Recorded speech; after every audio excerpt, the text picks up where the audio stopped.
যৌতুকের লিগা বউ ফিরানো হয়, আর দেয়ার মহলের লিগা বলে স্বামীকে ফিরান হবে। কেন? এটা ভুল ধারণা।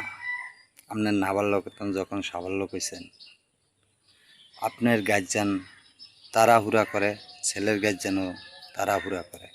এটা একটা ওয়ার্ড বাড়ানোর জন্য, সমাজে দেখানোর জন্য মায়ের কাবিনটা এত টাকা করবে। কেউ সামগ্রী আছে, কেউ সামগ্রী নেই। কেউ আছে বাসর করে দিতে পারে, আর কেউ আছে বাসর করে দিতে পারে না। সে মরানোর দাবিটা ছাড়ায় ফেলায়। এই যে কাবিনটা যে করে, কাবিনটা ছেলেও দোষের মধ্যে নেই, মেয়েও দোষের মধ্যে নেই। এটা হচ্ছে মেয়ে পক্ষের দোষ। কেন?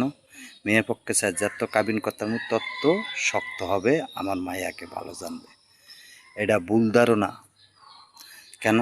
যার রিজিক যদি থাকে সে সেন থাকবে, আর যার যদি না থাকে সে সেন থাকবে না।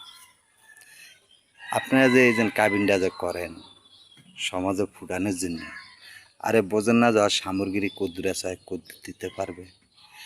আপনার এই মুখটা যদি ঠিক থাকে স্বামীর ভালোবাসা পাইবেন, আর এই মুখটা যদি ব্যয় ঠিক থাকে স্বামীরা তো প্রতিদিন এইটা খাইবেন।